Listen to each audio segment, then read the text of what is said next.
Hello everyone, Trophy Wine Hunter. Welcome back to my YouTube video. Today I'm doing a video on Brunello di Montalcino. So this is one of my preferred areas of drinking this year. I've added it. It's also to do with the International Wine Festival that's coming up. There's the emphasis or the focus this year is the wines of Italy. I've already done a video on Barolo region, so I thought I would do one also on the Brunello region to get those people that are going to the festival prepared for the festival. Like the other preferred areas, I try to come to it with a little bit of naivety. I know a little bit about it, but it's not my area of preferred drinking, and I don't feel as comfortable as I do with, let's say, Bordeaux or Burgundy in terms of speaking with it. So I'm going to learn about this region by drinking through it, and I hope that viewers and subscribers will enjoy the process of learning with me and just discovering the region and discovering the mysteries of the region for myself.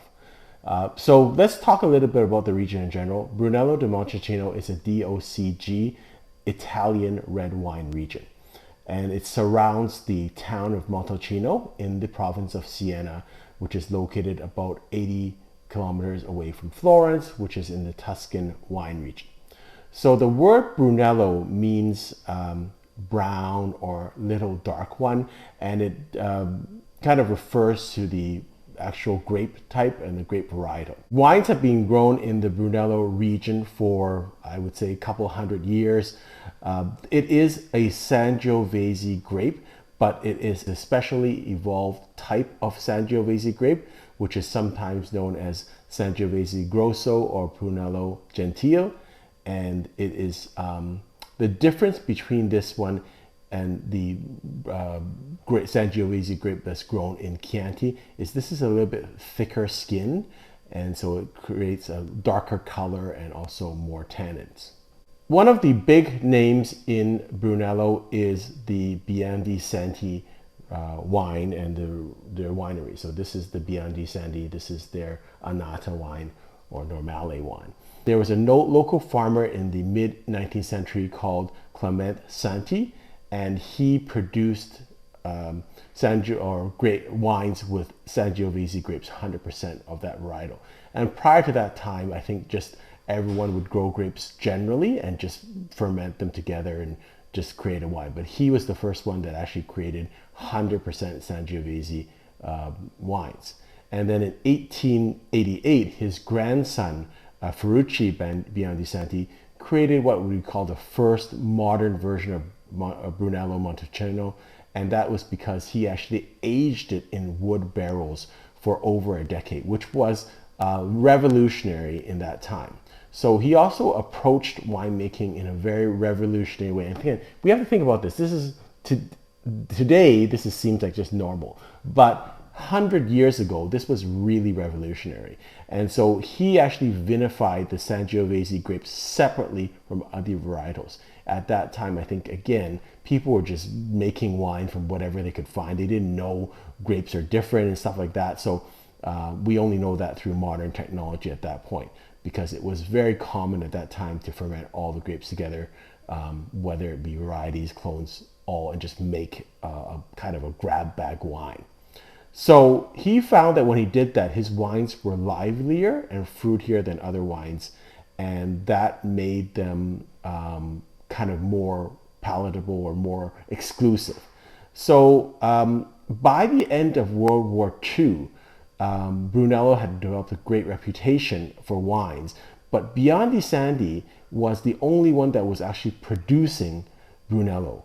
And they actually only produced 4 vintages of this wine because it needed to age so long. So after the World War II, they had only produced 4 vintages, 1888, 1891, 1925, and 1945. And so obviously the price of these wines were very high and very prestigious. So other producers started to get in on the action. By the 1960s, there were 11 producers. By 1970s, there was 25 producers. By 1980, there was 53 producers.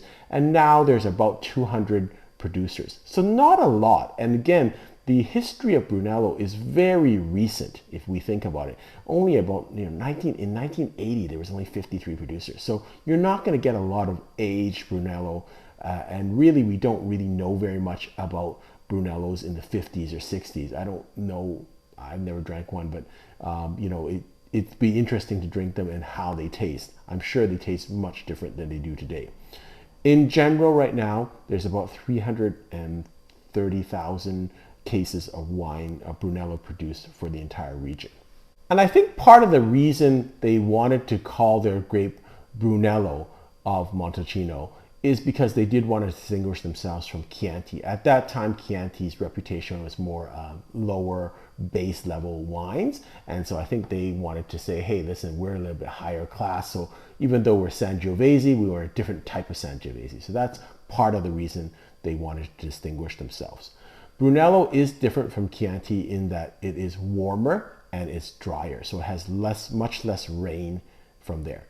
And because it is within the northern hemisphere, the north-facing slopes get less sun than the south-facing slopes. Generally speaking, the vineyards that are planted on the north-facing slopes ripen slower, and they tend to produce more racier or aromatic wines, whereas vineyards from the south and western slopes get more intense sunlight exposure, and they get more complexity. But a lot of the top producers will have vineyards on both the northern and southern slopes. Brunello is actually a very small region compared to Chianti. So Chianti, there's about 41,000 acres, whereas Brunello, there's only about 3,000 acres. But the vineyards in Montalcino are very varied in terms of both the altitude, anywhere from 149 meters to 500 meters above sea level, and also soils. They have limestone, clay, volcanic soil, and galestro. So I'm going to discover a little bit more. I don't have any preconceived ideas of where the best soils are, but I do know that not every place in Brunello can grow great Brunello. Every place has a different kind of distinction. So, when I talk about Malbec in Argentina, I talk about high altitude. When we talk about Barolo, we talk about the different villages and the different soils. And then when we talk about Chambord, Musigny, we talk about closeness to the Grand Cru sites. So in this situation, I think it's more about the style of the production. Brunello di Montalcino grape is basically a Sangiovese clone, but it does have thicker skins. So it goes through an extended maceration period. And that's where the color is a little bit darker and you have more tannins.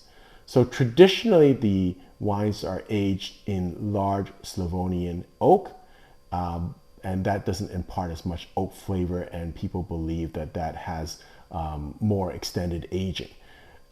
Then there are others that want to use oak barriques, smaller barriques. They believe that softens the wine quicker, but some people say that creates an oak aroma or oak taste to it, which is not consistent with, it kind of hides the beauty of the Brunello grape. Nowadays, I think many people just use kind of a combination of both, so it's not so much divided as it used to be. There's two kind of just distinctions with Brunello. There is what they call normale, and that's the minimum requirement. So it must be aged for 5 years. It can't be released until 5 years after harvest. Of that, the minimum is 2 years in oak and 4 months in bottle. Reserva needs an additional year, so it can't be released until 6 years after the harvest, with a minimum of 2 years in oak and 6 months in bottle. So when you're getting a Brunello, you're getting an aged wine, and you're thinking, wow, I can drink it right away. Probably still not. Most Brunellos need a little bit more time. They need between 10 to 15 years to age. You can drink them young, but it's kind of a waste. That's why I was so impressed with the Wine of the Year, Wine Spectator, the Argiano Brunello this year.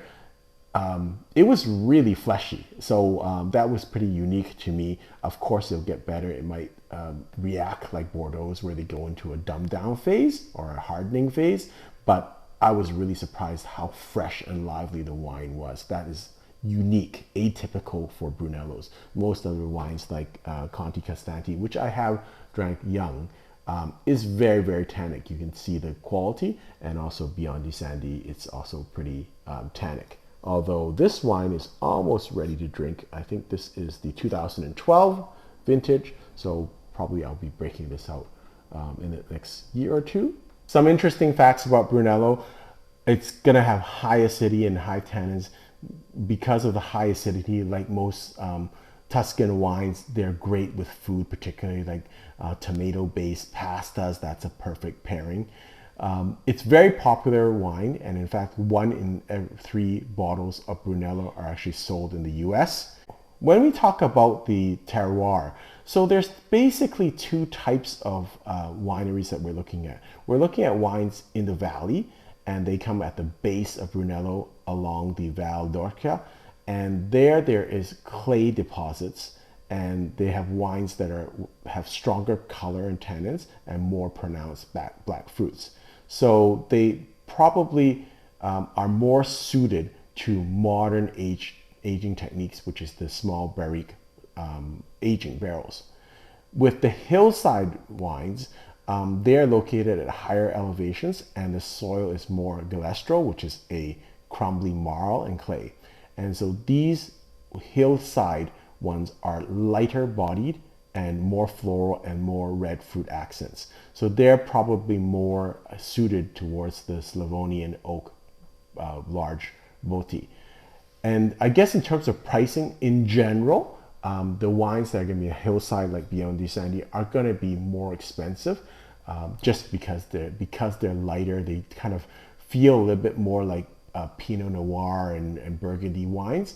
Then generally speaking, they'll get a little bit more, I guess, pricing. And that's, again, a general kind of term. But again, I'm going to have that as a test when I start drinking these wines, and seeing for myself if they're lighter, if they're more elegant, if they're actually more expensive. That's kind of my assumption. But again, we'll be testing that out as I learn more about the region. In 1984, the DOC of Roso di Montalcino was established. And that was a very important thing for the Brunello producers, because Brunello takes 5 years minimum to produce.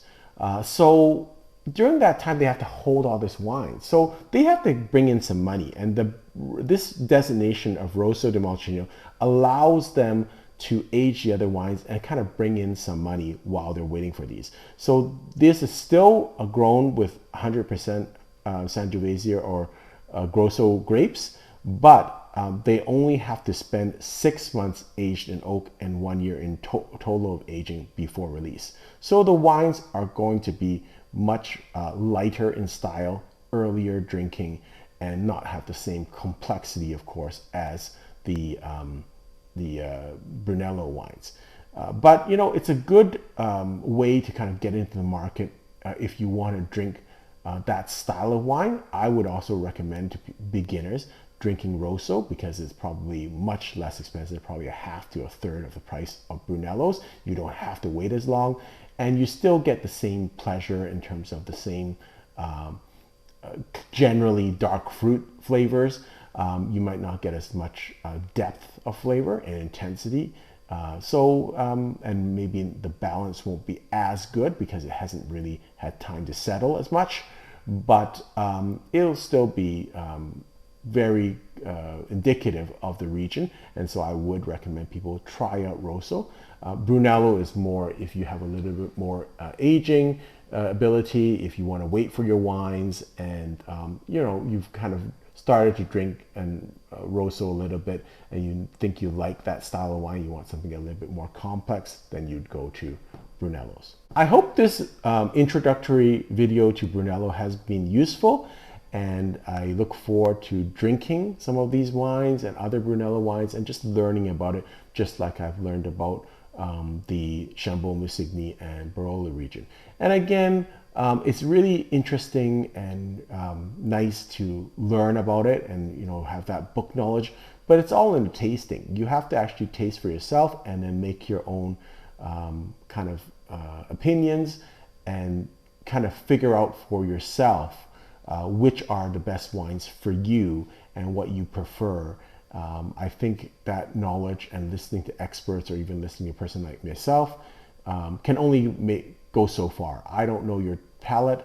I don't know what you prefer. And really, ultimately, if you're buying the wine, it should be something that you enjoy, not something that someone tells you you should enjoy.